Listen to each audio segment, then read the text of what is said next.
Well, Blood Diamond, you're officially a UFC star now. Things didn't go to plan in that fight against Jeremiah Wells. First of all, you just want to sort of reflect on that fight and sort of break it down? To be honest, I don't know. It was just like he had a good game plan. The first thing he did that threw me off, and caught me off guard. But man, props to him. He did what he needed to do to win the fight, and I salute him. And if anything, something I forgot to do was thank him for sharing the cage with me. So thanks, Jeremiah, man. I'm sure if we keep working hard, we will face again in the future, definitely. Can you sort of just, I don't know if you can reflect on this, but that very first moment in the fight where Jeremiah took off and like caught his foot in the cage or something, how does that sort of throw you off as seeing your opponent do that?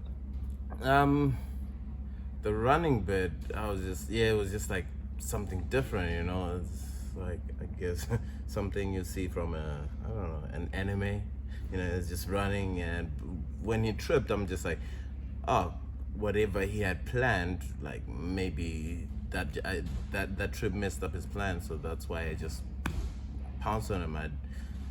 I think it was just one of those flight or fight mode, and I was just like, oh, it looked like he was in trouble, so I decided to pounce on him.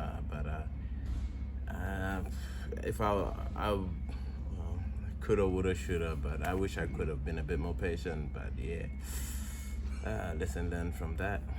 Yeah, I mean, watching the fight, seeing someone do that, I think a lot of athletes in your position, sort of in the moment, you see a guy stumble in the cage, you probably go up to him, probably try and swarm him and put some heat on him, right? Yeah, it was just like, oh yeah, this is my chance, let me finish the fight fast, you know.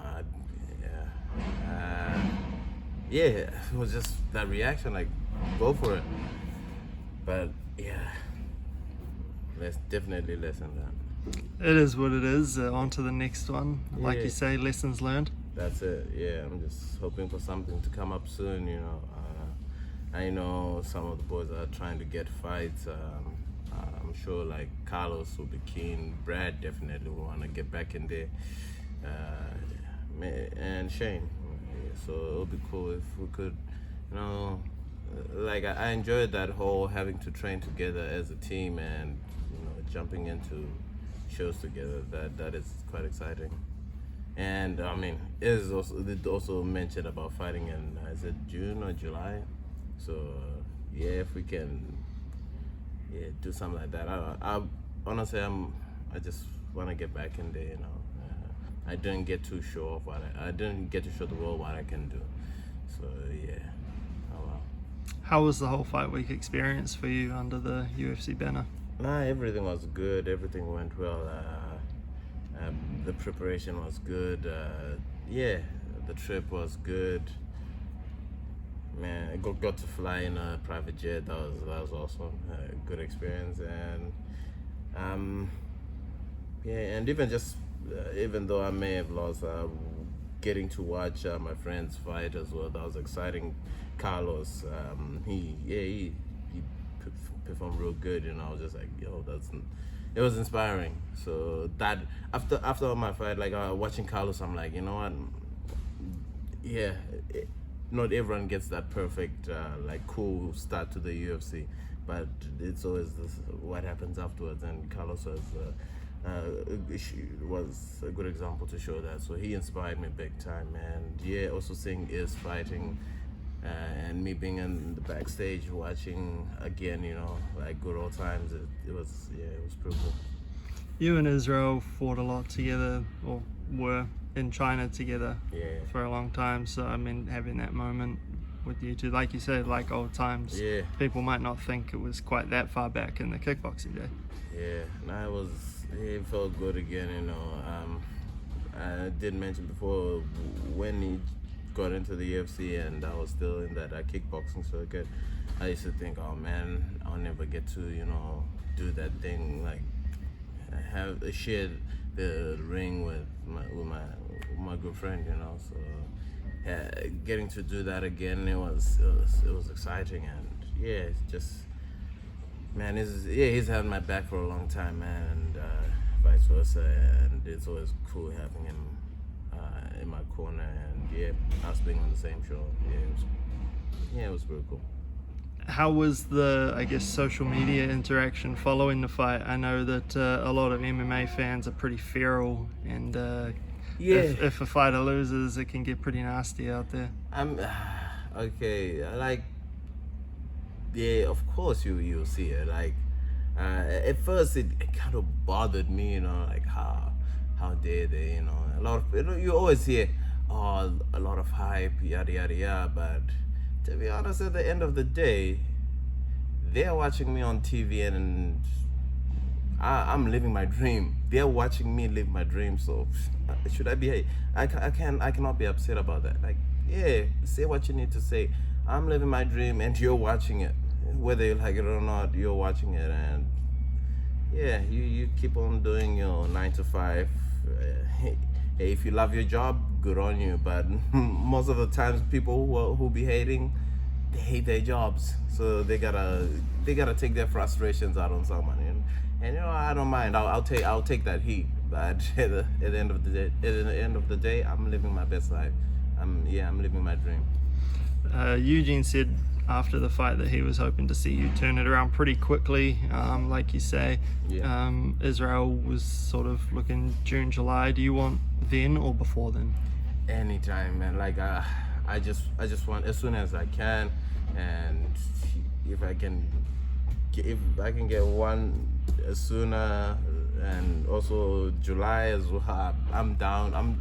I'm down to fight, like, use up my 4-fight contract, you know.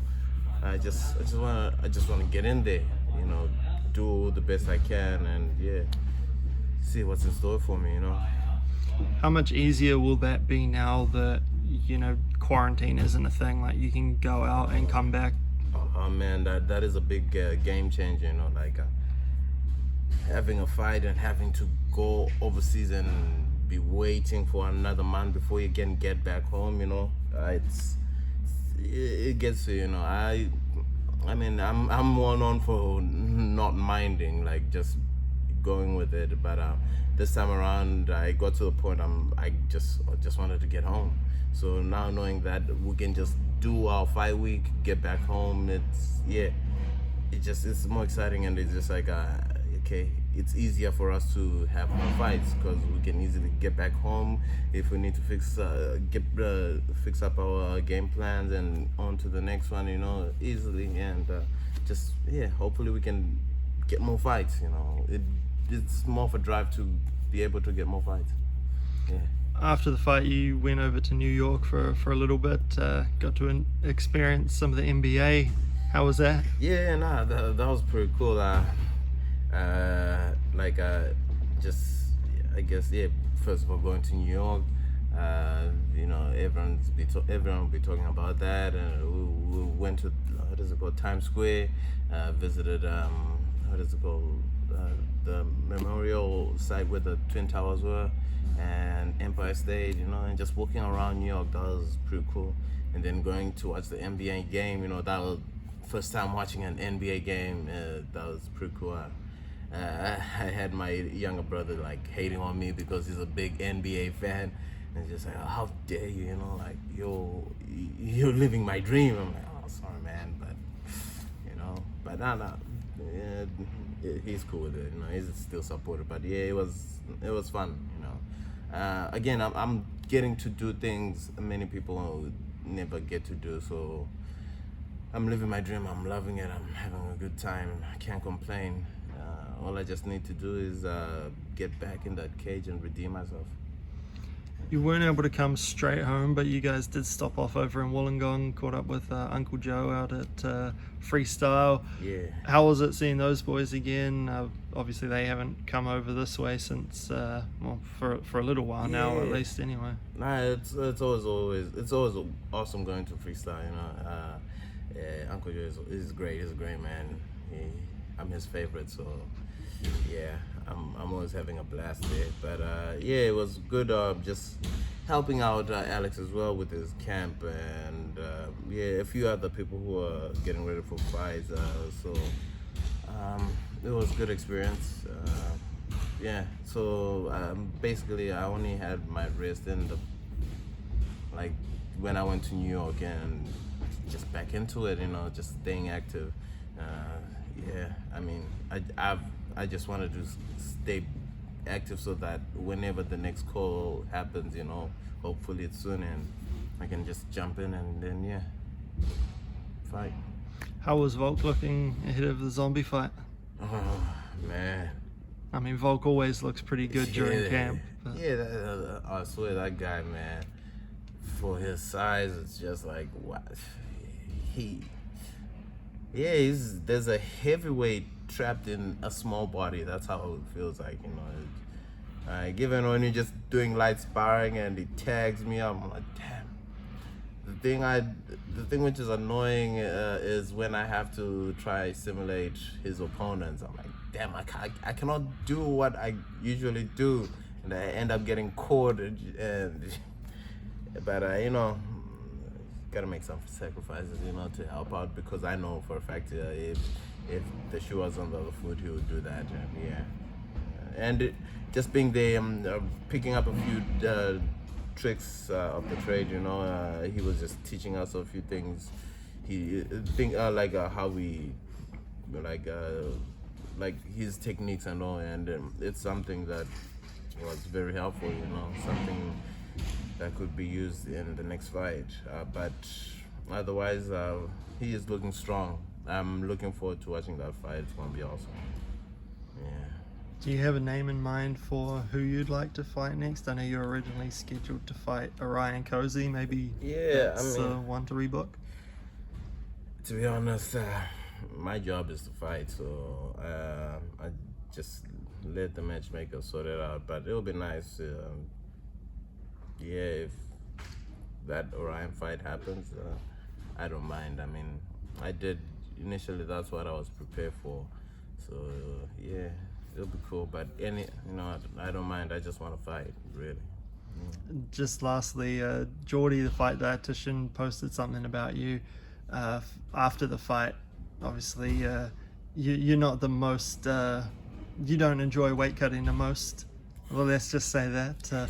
He said that you've had some pretty bad weight cuts this time around. It's been pretty good for someone like yourself. We've seen so much also pretty recently of fighters putting themselves through hell, vomiting, making weight, but then having their fights cancelled, that sort of thing. For someone who's had pretty bad weight cuts and now you're actually putting the science behind it, things are working well. Can you just, I guess, talk to the weight cutting and why you need to be so smart with it, why you should be following the science? Definitely. Like, again, I've been through the bad weight cuts, and the performance is just like, the whole preparation is hell. And I mean, when you get into a fight, you gotta switch on and tell yourself, I'm ready. But when I was working with Jody, I didn't need to feel like I didn't need to trick my brain or anything. Every single day, it was like from the beginning of camp to fight, I felt good. So it's very important to have a good dietitian, and this like guesstimating and just you gotta do it right, because you're not gonna fight forever. You've got a life after fighting. So if it's done properly, it gives you a better life afterwards, and we'll probably be getting better performances when it comes to fight night. Okay, because I mean, I really didn't get to do much, but I know I was feeling great. For once, like, I didn't feel lightheaded or felt like I'm low in energy. I managed to get through all the trainings, and I kept on wanting more training. And even on the tapering off times, I was nourished enough to keep working. So I would recommend a lot of fighters to find a good dietitian and just use the science. Don't guesstimate it. Yeah. Sweet, man. We'll leave it at that. Thank you very much for your time, and hope we see you back in there soon. No, I appreciate it.